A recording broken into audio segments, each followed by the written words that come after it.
And hello, movie lovers, and welcome to the show. So, today we are going to be talking about The Fifth Element. We're going to be reviewing that film. Alex, my co host, my good friend, is with me today, and we're going to be talking about that film. I can't wait to dive into The Fifth Element. So, without further ado, let's dive on into it.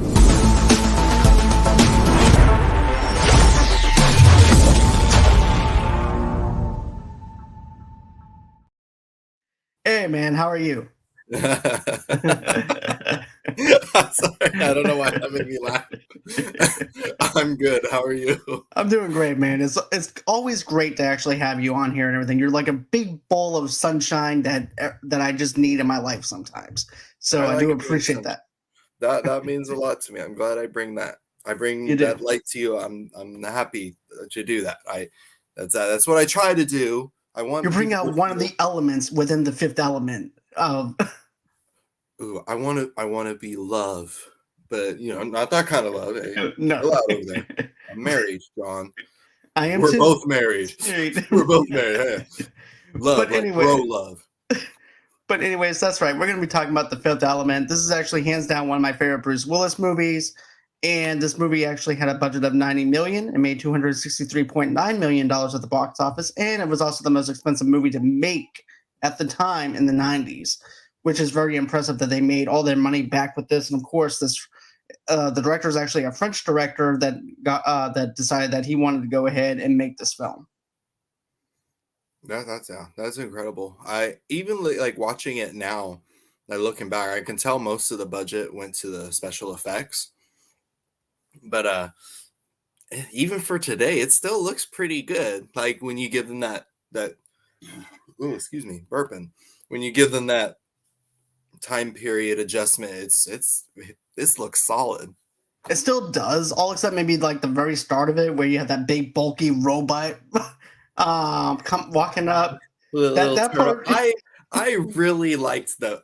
Just the practical effects behind it. right, Just big chunky aliens with the big suit. I'm right. like, that's really cool.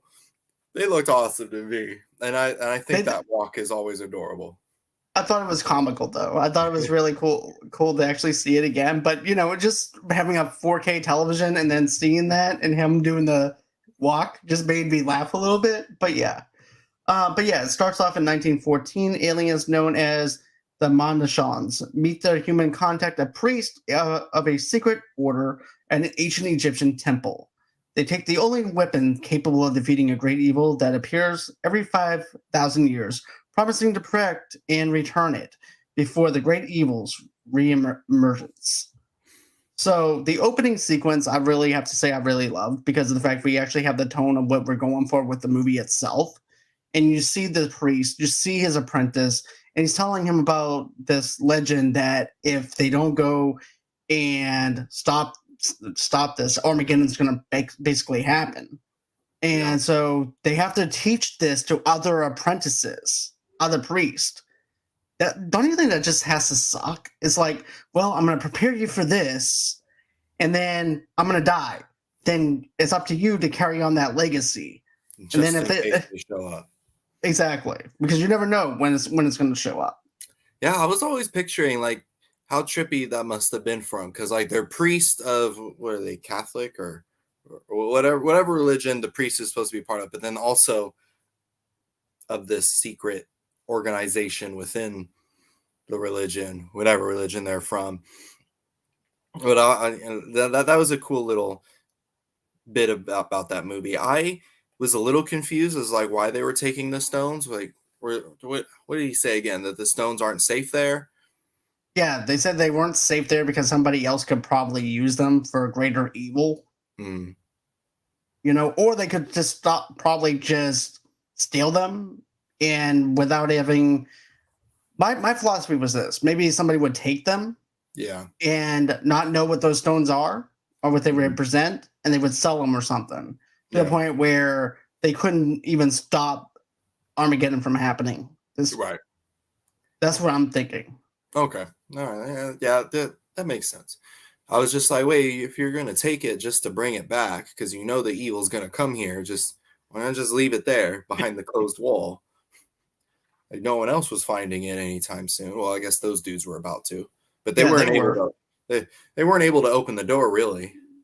No, they were too bulky to even open the doors and everything, because we actually see where where basically we see the robot basically shut the remember that one part where they basically the door winds up sliding up, and then of course his arm gets stuck. That made me sad. I'm like, no, hurry, Turtle Man, just get through the game. Just this little finger key made it through. I'm like, what do you think he did after that in that room? Do you think he just was like, damn, my finger? And I think that's how it normally would play out. I think it's like, damn, my finger and my arm, I just can't get it out. And I'm just wondering, like, when Bruce Willis and them go back over there, he's not there anymore. Yeah, did they? There's no. I was wondering that, like I know, I'm pretty sure that the big armor like is not his true body. So like, wouldn't the armor still be there? Like, or maybe I missed it. I don't remember seeing remains. Granted, there was no remains at all from that robot or anything, which I thought was hilarious though too, because I was expecting him. Hey, look, there's the key I lost back in the day when I was trying to warn people, and now the fifth element's about to happen. Here it comes. The fifth element. But yeah, the weapon actually consists of classical elements as 4 engraved stones plus a basic containing a fifth element, asparagus containing a fifth element, and then we flash into 2263. The great evil appears in deep space as a giant living fireball and destroys an armed Earth spaceship as it heads to Earth. Now, this scene I thought was actually pretty neat to see, because it's actually, I'm just going to say this. Debo is actually in the same movie as Chris Tucker, so I'm going to say this is actually a shared universe within Friday. This is the future of Friday. Smokey is a descendant of Ruby. This canon. Either that or Debo got smacked so hard with that brick that this is actually him in a coma. And he's picturing himself as a president. Debo would be a good president. President Debo, the great evil's coming. What evil? And it's just gone. My grandmama gave me that evil. Where's your chain at? But yeah, I could just see that though, man. Like, but still, I thought it was actually pretty neat where he's actually just trying to do his job as a president. And, then the priest comes in and he goes, does anybody have any other solutions to this? And then the priest is like, I do. And he's like, okay, you got 5 minutes. I'm like, you don't think the priest has a better solution than your soldier that's about to get killed? And he's trying to warn him, look, dude, there's actually something out there that's actually going to kill you and also put us in harm's way with this whole entire deal with Armageddon. We don't need to be doing that. Yeah. And basically what winds up happening is he goes, well, what should we do? Well, you're fighting evil with evil. So, if I were you, I wouldn't fight evil with evil. I would back away from it. It's like, just for now, like, post up real quick. I like that part. My only issue with the great evil is it gives you like surface level, like what it is, like, oh, it's evil, it's going to destroy the planet, but it's like beyond that you don't really know. Like the closest we get to like knowing more about it is when it calls Zorg and you can hear its voice. I thought that was really cool, and I just kind of from this movie, that would be my only complaint for this movie, is I wanted more backstory on what exactly the evil is. Like, is it an entity? Is it just a planet? Is it literally just evil? Like the concept of evil in living form somehow? Like a little bit on that. That's like the little small minor gripe I have with it as well. It's like no backstory into the greater evil. If you're trying to do this, you might want to go ahead and give us some backstory with that. But then again, I was actually thinking like the sins of our own people and the war that we carry. Because don't forget, Leeloo actually goes through the whole entire catalog and learns everything that our country has done. And I'm thinking that this evil is actually picking up the sins of what we've done. and that evil is just amplifying it through. But that's just me going a little deep on That actually sounds really cool. I like that idea that it's drawn to messed up sin. So when the fifth element actually does like destroy it, doesn't really destroy it, it just sends it off somewhere else. right? Which is So what the more you Superman did. sin, the more you attract it. That's cool.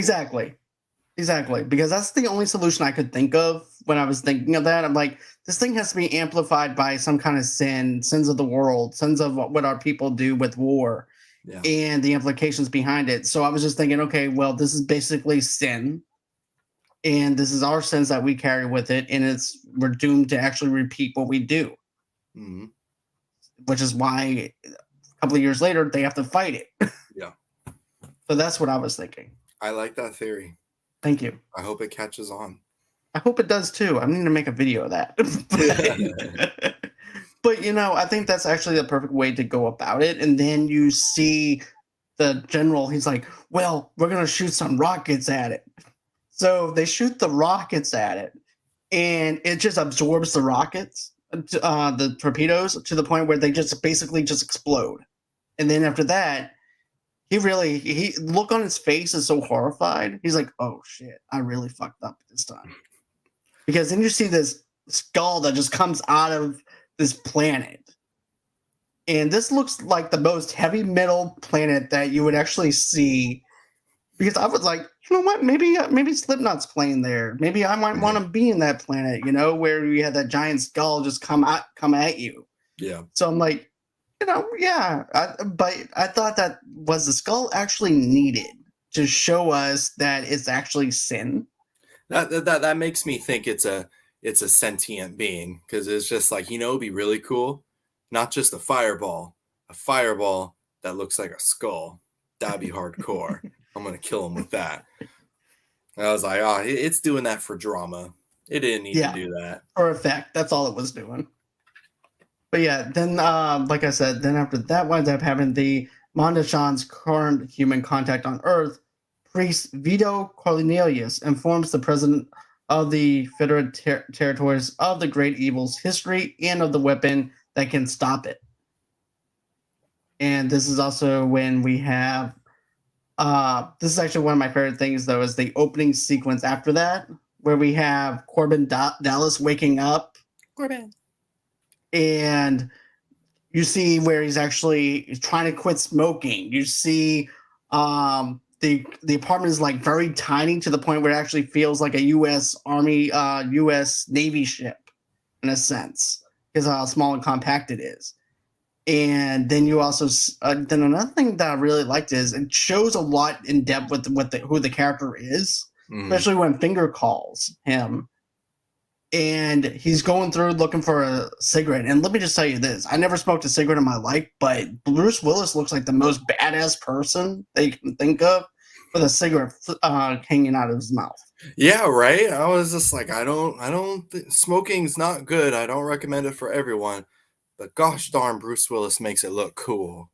He just makes it look just kind of hanging there. That it was kind of bugging me how it was just kind of hanging there. I'm like, no, get it more in your mouth. It's gonna fall out, but it wouldn't. It doesn't. There. It was like, but yeah, style. Then he's like, well, I saw a picture of you. You look hideous. He goes, really? Yeah. And then you can see that he's a war veteran, that he fought in another war. They don't explain that part, but we're like, okay, so he's a war veteran. He fought in a war, and that's who he is. So I thought the characterization of that character worked as far as setting him up as to who he is. So that part landed for me. And then, he winds up telling Finger, look, I got to go. I have a taxi cab. And then you go into the whole entire deal. Like, he's a shitty taxi driver. Yeah. I was like, oh, this dude's not good at his job. He only has a couple points left. Whatever that means. I didn't really know what that means, but I knew it was bad.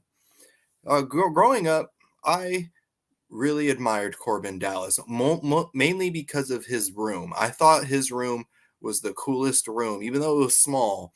It's just all the technology, and even watching it today, I was still impressed by it. Like, especially how the bed makes itself and comes out in nice plastic wrap, all clean, or the shower that turned into the fridge. How it Yeah. I was like, that's so cool. And what a great use of the small space. You can do everything in there. I don't remember there being a toilet. No, that's one thing that they failed to mention if he has a toilet. I'm just now thinking about it. I'm like, oh yeah, the shower's where's the toilet? I That's need, what I don't think now that there's you another mention it, I'm room. like, now that you mention it, it has everything but a toilet. So I'm like, is he using the three seashells? What's up with that? Oh no. But I also But liked how when he was trying to quit smoking, the cigarettes came out and it's just nothing but the filter and then like a little a little I'm like, that's actually a smart way. I feel like that would be an effective way. Just get less and less until you don't need any more. exactly, Well, because remember it says two left from for you to stop smoking, because mm-hmm. it does have like the little stop smoking sign to show that he's trying to quit smoking. Right. So I thought that was actually a little small detail that I thought that was really cool. But yeah, the bed being remade again, the refrigerator and the shower, it was like a tiny Swiss Army knife living apartment. Yeah. That And I really thought that was neat. just in that like quick little scene alone, like he hasn't even done anything action packed yet. And I thought Korben Dallas was the coolest dude I've ever seen. I was like, he just got up out of bed and talked on the phone with Vin Diesel apparently, and Right. then went to work. This guy's awesome. But yeah, I was just like, I just discovered like recently that was actually the voice before Vin Diesel on the phone playing Finger, which I had no idea. As soon as you told me about it, I immediately heard it. I was like, oh, there's Vin Diesel. Like, okay. I don't know if that's just my brain like cooperating with the situation, but fun fact. That was the The part most where he fun fact. gets ready to get off the phone with him is the part that you can hear Finn's voice. Mm-hmm. To me, that's where you can actually hear it really, really clear. But that was the days before family and Corona. It was before So family. Pre-family pre-family. Vin Diesel. But yeah, I thought that was a pretty close. I really loved the conversation between them, even though you don't see Vin Diesel's face or anything. All you hear is Finger's voice. I thought the chemistry and the dynamic worked for what they were doing and setting up certain things within this movie. Yeah. But yeah, on their way to Earth, a monotone spacecraft. Okay, so after that one's happening, we actually had Dallas deliver. Okay, I'm trying to find my spot in my notes. Leeloo multi-pass. Yep. So on their way to Earth, a monotone spacecraft carrying the weapon is ambushed and destroyed by a crew of Monogons, aliens, mercenaries hired by Earth industrialist Jean Baptiste and Emil Sorg, who is working for the Great Evil. A served hand and a middle arm from the wreckage of the spacecraft is brought to New York City. For this, the government uses biotechnology to recreate the original occupant of the spark, basically of the humanoid woman named Leeloo. Leeloo multi-pass. And what did you think of this? I thought the special effects for this scene was really cool. It was so cool. Like I'm still like cooled out by it. I was like, look at that. They're rebuilding a body. And they're like, this is the perfect human, Milla Jovovich. And I'm like, okay. Show me this perfect person. Show me what this person looks like. What is Milla Jovovich? Okay, I'll play along. Because I was thinking to myself too. I'm like, and then they're also saying this. I can't wait to meet him. Mm-hmm. I'm like, always assuming it's a man, right? And I like the fact that they carry it on to a woman to do this because everybody's expecting it. But I'm wondering if the particles was once a man, and maybe some of the particles just happened to be where in one of the pieces because of the DNA. Maybe that's what happened. It just was a little small piece to where it might have been a female. But that's just me. But I'm like, okay. Who knows if those aliens are even like gendered in that way? You know, with aliens, it's probably just they're all the same. They just, and then when you convert it into a human, it like has to use one of the chromosomes. That's true. And out pops out Leeloo Multipass. I love that name. I do too. I love Leeloo. Leeloo is so cool though. Like, and she's supposed to be the perfect woman, but yet there's this big, huge stone hand that she has. Yeah, I was wondering about that. Like, where'd the stone hand go? Like, it came from that. Like, wouldn't she still have it? But I I guess guess because of the fact that her hands are too small to have it. I don't know, but still, I thought that was something funny though that I was just trying to figure out. I'm like, okay, it's still in the machine. Okay. where's her Hellboy hand? I don't know. That was really weird. It was just like, oh yeah, haha, Hellboy hand, and then my brain was like, no, that was really funny. Yeah. But though, I like how also too the general's like, well, if anything goes wrong, we're gonna take care of this. And so basically he has his hand ready to go to terminate this whole entire project. And then as it's shaping, the scientist removes his hand to show that this is actually a body of a woman. And he's like, well, so is the glass bulletproof? Yeah, it's bulletproof. Not fist proof. She winds up taking her fist and bashing it out of the window, and then takes him down. And then she escapes out of that little area, and then the cops are behind her. But damn, I have to say this, for her to carry the movie the way she carries this movie is just awesome.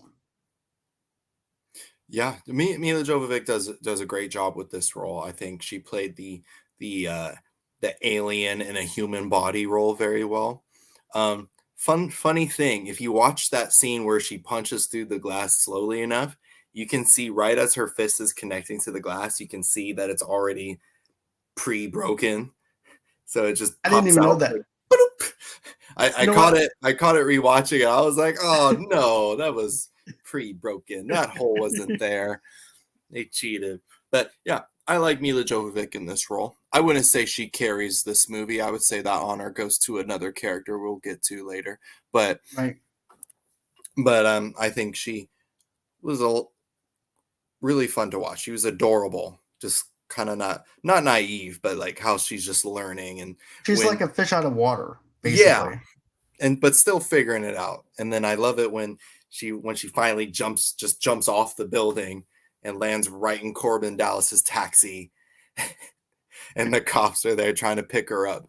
And I do this line anytime I'm struggling, like when she's asking him for help. Please help. For some reason, that always makes me laugh, because me and an old friend from college, we would do that to each other whenever we're struggling with anything in life. So like I'll be having a hard day at work and I'll just send him a text, please help. But I love Leeloo multipass. And then another funny thing that happens though is he winds up getting a strike on his because this is how shitty New York City is in those times. It's not even the guy's fault. The girl just literally falls and lands on his taxi cab, and it's not even his fault. And he gets a strike. An accident. That's a strike. Right. I'm like, bro, I was at a red light.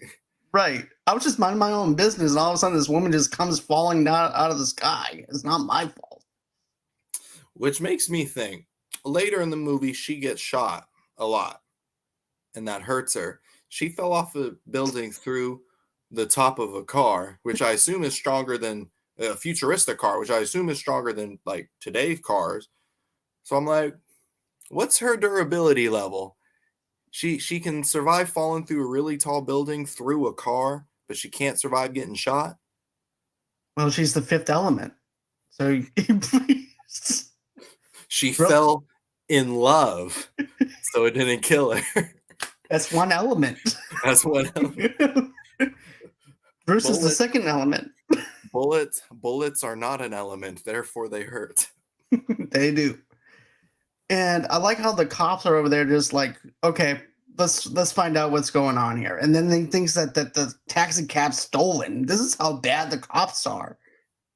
This is like Grand Theft Auto level bad for cops in the future. I thought he was a car thief. I thought that's what the whole thing with Fingers was. He would like steal cars and strip them. I don't know. Well, I figured since he was in a taxi cab, I would have thought that they would just recognize him as a taxi cab driver versus a car thief. Yeah. Because why would you compensate a taxi driver's cab and he's working as a taxi cab driver? Bro can't drive. No, he can't. I mean, he can, but not legally. Right. He can illegally drive. Ooh. But I do like how they set it up and everything too. Is like, well, why can't they go all the way down to the bottom where the buildings are and stuff like that either? Because you find out that is all polluted down there. That was a really cool shot of just the car going through the underbelly of the city. I'm like, that's trippy. Maybe, hopefully, our Earth doesn't end up like that one day, where it's just inhospitable down below. But you know how things are going lately, probably. So, but yeah, my other question is this: what do you think of Gary Oldman in this movie? He's great. I really loved him. I think he's great. It's funny that he and Bruce Willis never make contact with each other in this movie, but it's Gary Oldman. He's phenomenal, and it made me sad because I read that he hates this role. Like, he hated this movie, and he hated his role in it. Yeah, but people loved him, which I think is really weird. I mean, hopefully one day he comes around, but now I know he loved his role for Draxel. He loved the role that he did as the pimp in True Romance. That was a good one too. But not the movie, but that role was good. Right, but you know what though? I really like where he has like a Southern accent just for the sake of having a Southern accent, and then he had Roombas, a room full of Roombas, cleaning up everything, which I thought was hilarious to have in the '90s. Was like a giant thing of Roombas. Yeah, all the little cleaning robots. I'm like, oh, that would be so convenient. When he was choking on the cherry pit, what was that one little animal that came out with the long nose? You know what I'm talking about? Yeah. What was that supposed? Is that just his pet? I thought it was like a vacuum cleaner that he would use for the nose. I don't know. Yeah, that's what I thought too. I was like, does that creature? But because he was petting it later, right? Right, he was petting it later. I guess he was just rewarding him for cleaning his stuff. I guess. I was like, what is that thing supposed to do? And it was just like watching him choke. Like, yeah. But okay, so now we actually get him escaping from the cops, and then Dallas delivers Leeloo over to Cornelius and his apprentice David, who recognizes her as the Fifth Element. As Leeloo recooperates, she tells Cornelius that the stones were not on board the Mandashon ship.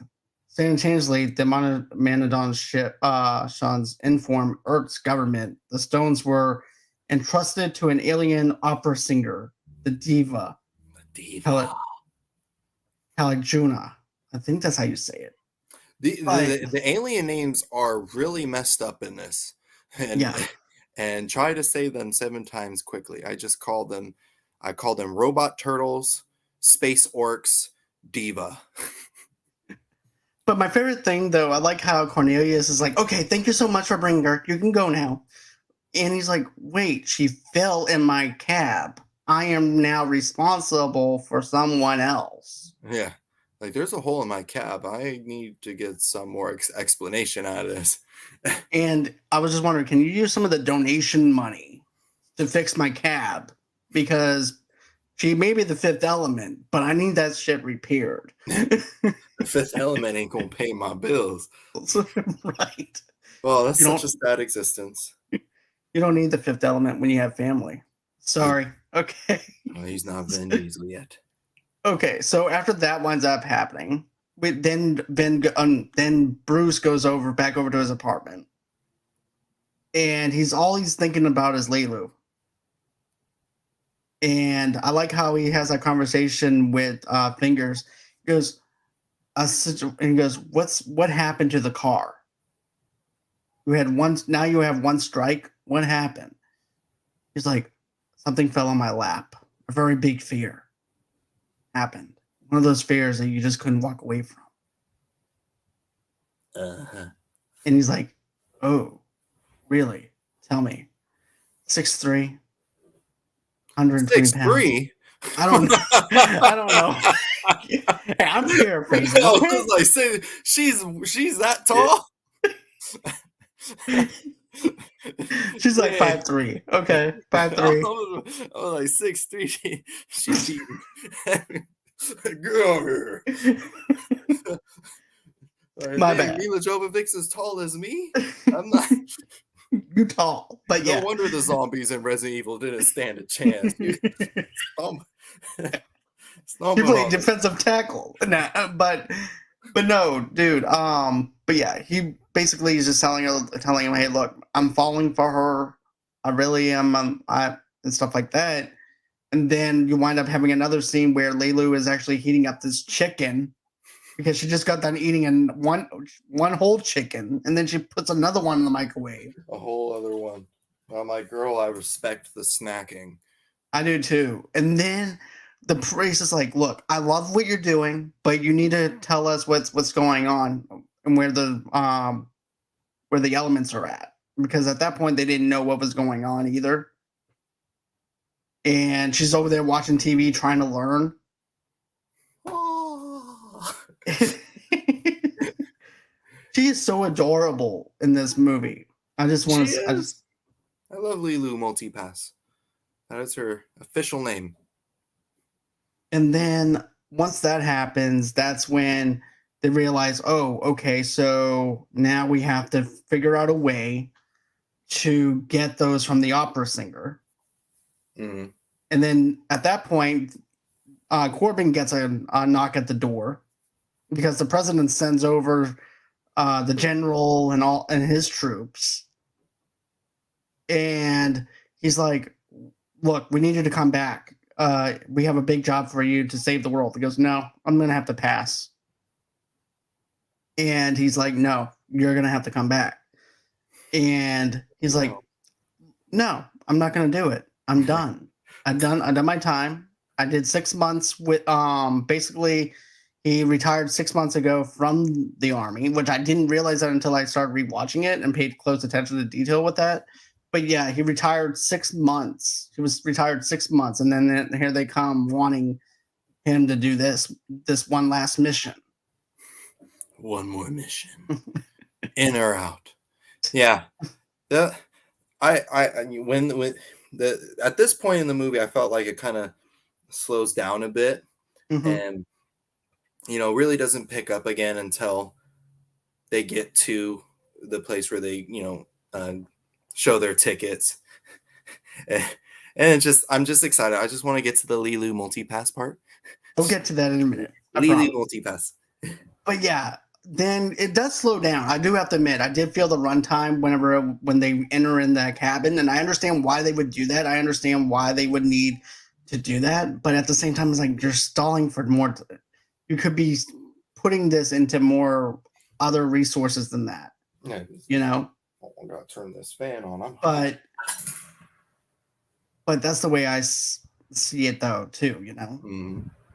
And so, I think that they could have just done another scene, and then after that winds up happening, you wind up telling him, "Hey, look, we're not gonna do. I just don't want to do this anymore. I'm done." And he goes, "Well, you do know you won a trip."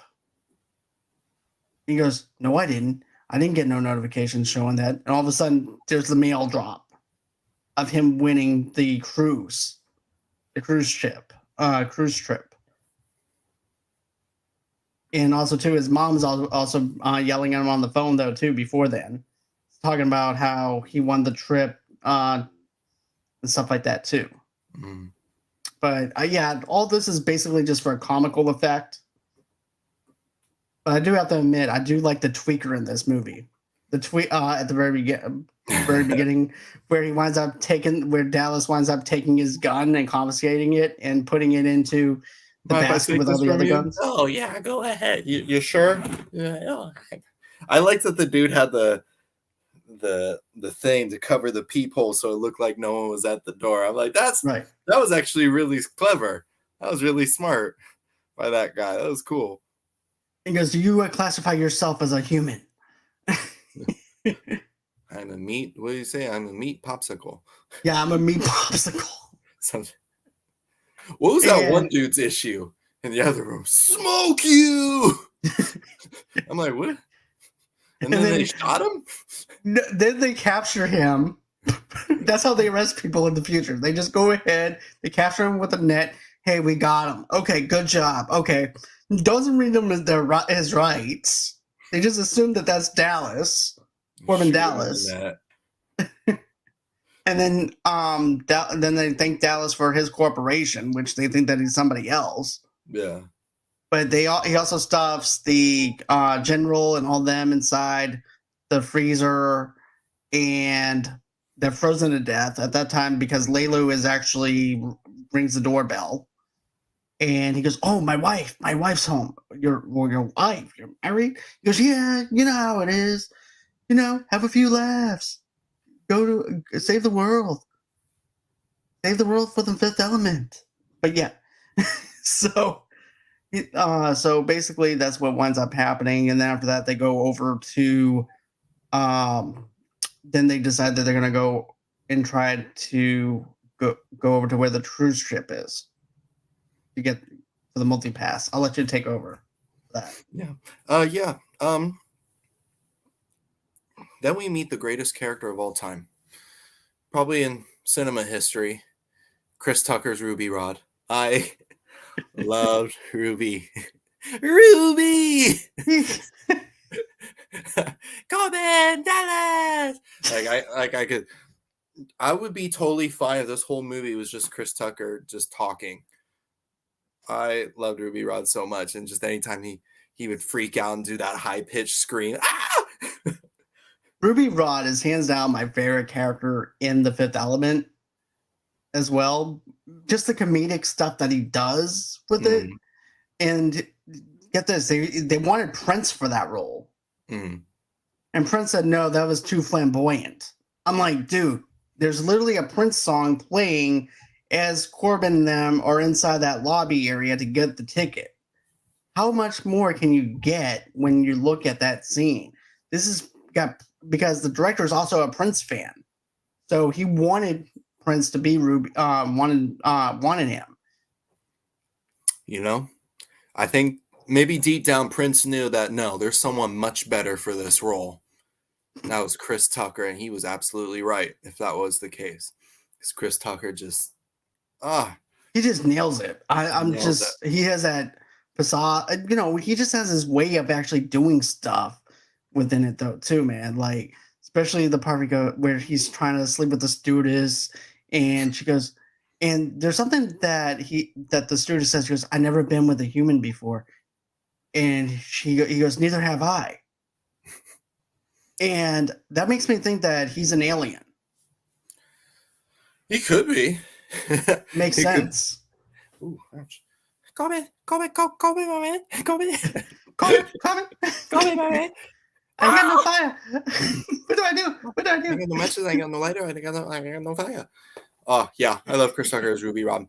And like once they got to the cruise ship, it was really starting to pick up. Like not much was happening at first, but when they get to the Diva concert, yeah, and that like unintentionally became like the funniest / awesomest musical performance I've seen in a movie. Like when I was a kid during Diva's concert and she's like dancing like like that would crack me up every time. But like looking back on it now, I'm just like, that was actually really cool and catchy. I was like, I lightweight want to watch opera now. Maybe hopefully it becomes something like this. But to be honest with you, the Diva thing didn't bother me up until they get into the techno part of it. and that's whenever it starts going downhill for me. It went downhill for But you? for that one part, because of the techno part with the opera singing. Man, But I do that's like where it took off for me. But I do like the part where you have Leeloo punching the aliens and stuff like that too. That was actually my favorite thing, was how it matches the beat with the techniques. So I thought that was actually pretty cool on how they do it. And then her slapping the alien and then punching him and then reaching back and hitting the other alien. That was perfect.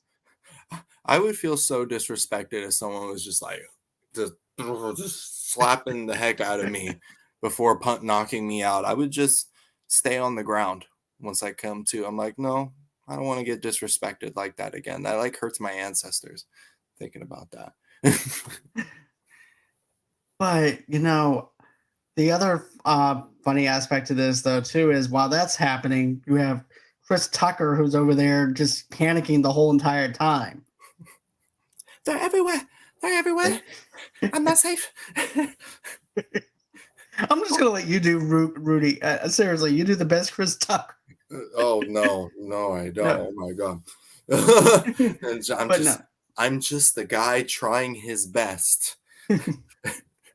But still, I think that that part was actually comedic, especially the part where Bruce winds up taking one of the aliens and basically making him jump up to where Ruby is, and all you see is the alien's head under it, and Ruby's over there trying to push his head back down. Stay there. And then the food cart was actually another one of my favorite things that they did with Korben and Ruby. I thought that was actually funny. And then finally you get to this one part where the alien winds up saying, okay, I need to negotiate. And then this is like the most negotiate. That's the leader. Right, because he goes, okay, if we neutralize the leader, we can take him out, and then therefore nobody else will come after us. And so he goes, I want to negotiate. He goes, well, that's the leader. He goes on ahead, shoots him, and I'm like, that's like the most badass scene that I've seen in a Bruce Willis movie. Anyone else want to negotiate? Okay. Oh, I'm like, ooh, go Bruce. Go Bruce.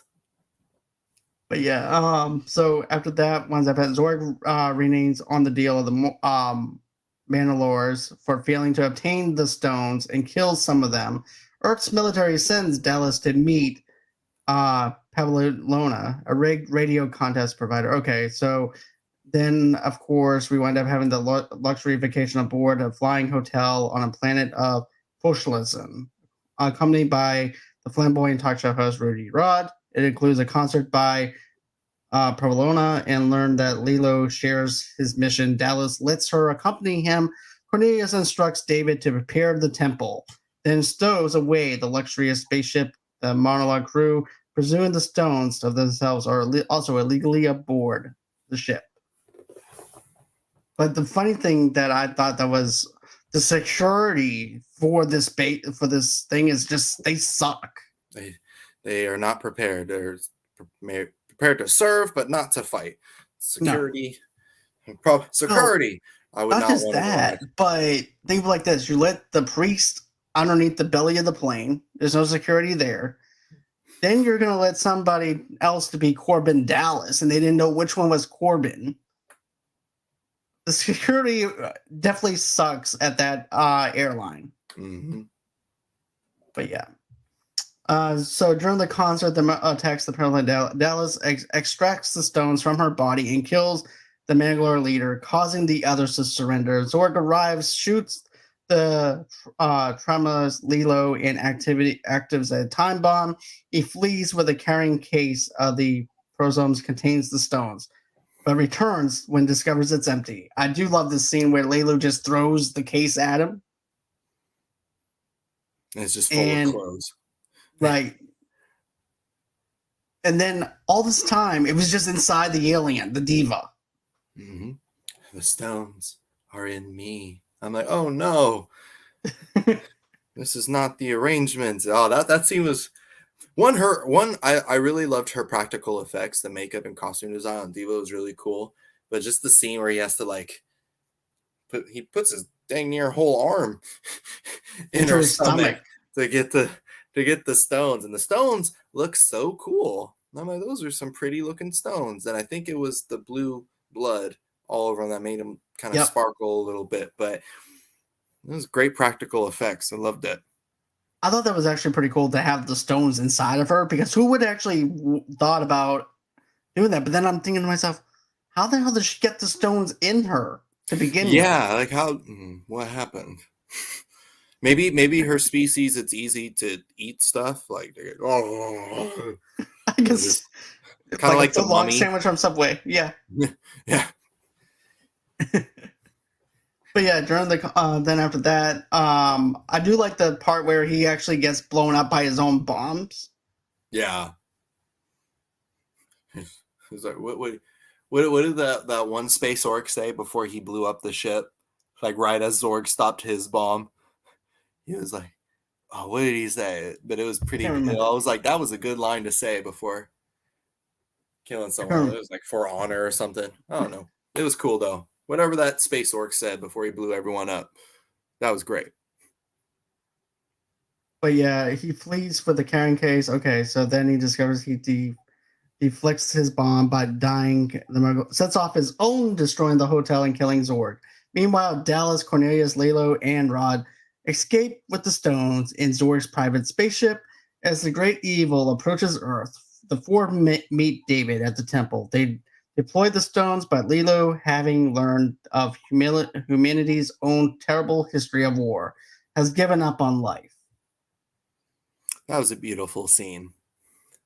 A beautiful scene. I'm like, all right, their romance is kind of forced in the beginning, but I do like how love is the fifth element, and it's not just like her specifically. It's love, and I'm like, yes, I've watched Captain Planet. Heart.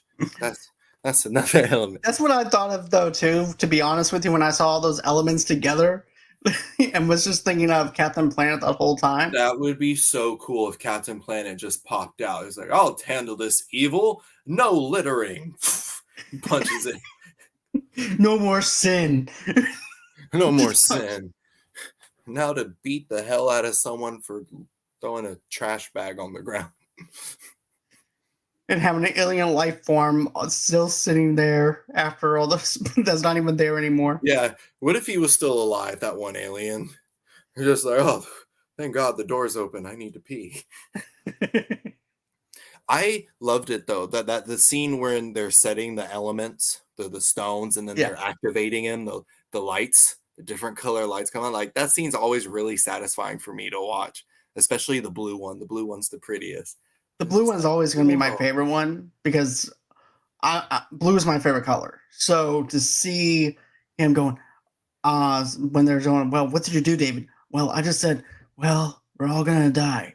And then he blows, which is the wind elemental. And then you have the water elemental. And then you have the fire, which Rudy goes, I don't have water. I don't have fire. I don't have fire. Korben, I ain't got no matches. I ain't got no lighter. I ain't got no matches. I ain't got no fire.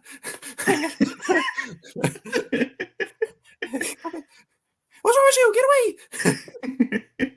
And then that's when we then Leeloo, I like how they go into this though, where it's like, why should I help them? They've been through, like I said, it measures out everything that I said at the very beginning about this great evil, where with wars, with corruption, with everything that we've done, and then she's questioning our own integrity. Is like, why should I even help them? Mm-hmm. Look at everything that they've caused. And Korben just has to talk her down a little bit. He goes, look, I need you. He goes, what you mean? I need you.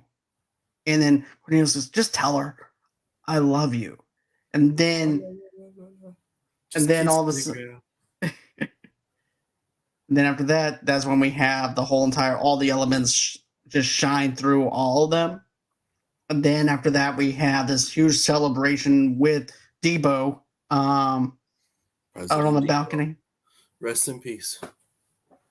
I forgot he passed away. Yeah, me too. I was like, wait, did he? Yes. Yes, he did. I didn't want to be like, oh, rest in peace, and then us get a message, I'm not dead. Like,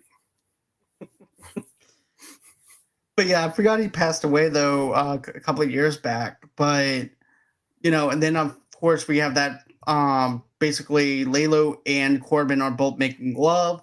Scientists are telling them, "Hey, look, you're just gonna have to come back in about 10 minutes." Making sweet elemental love. And then the president gets a call from Korben's mom. He just gets cussed out. Yo, son, I don't give a damn. No, I absolutely love this movie. I think it still holds up today in terms of like quality and storytelling and all that. Definitely one of my at least top 10 sci-fi movies.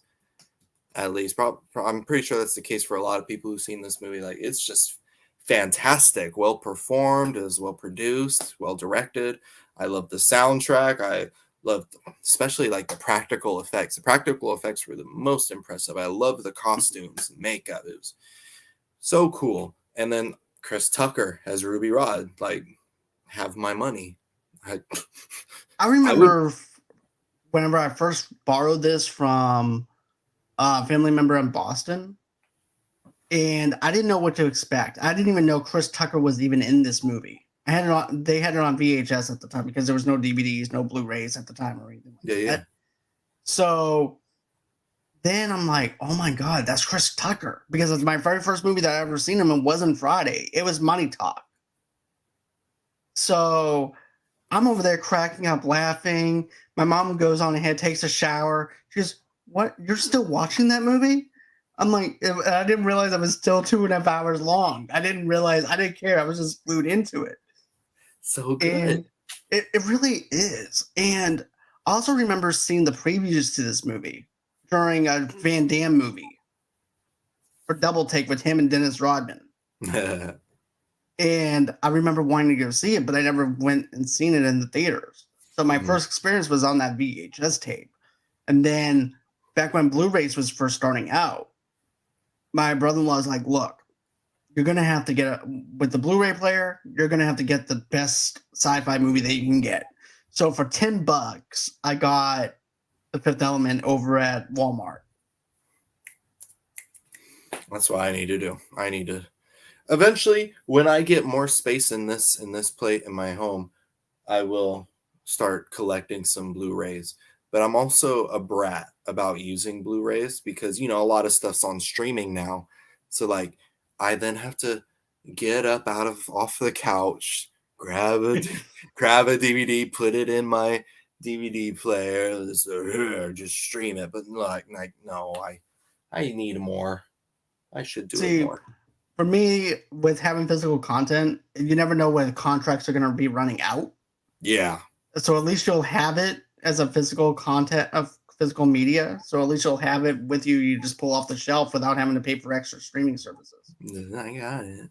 Which now I'm a sucker for steelbook cases. Ooh. Steelbooks. That's not quite. DVDs aren't quite in my budget yet. I eventually will go on a nice little steelbook spree because I do love the looks of steelbooks, but they're just so pricey. I gotcha. But anyways, so yeah, this is actually a perfect sci-fi action movie. Bruce Willis is top notch in this movie. He's not playing himself or anything like that, and it's just perfect. Milla Jovovich as Leeloo is perfect. I cannot praise this movie enough. I put this on at least once a year.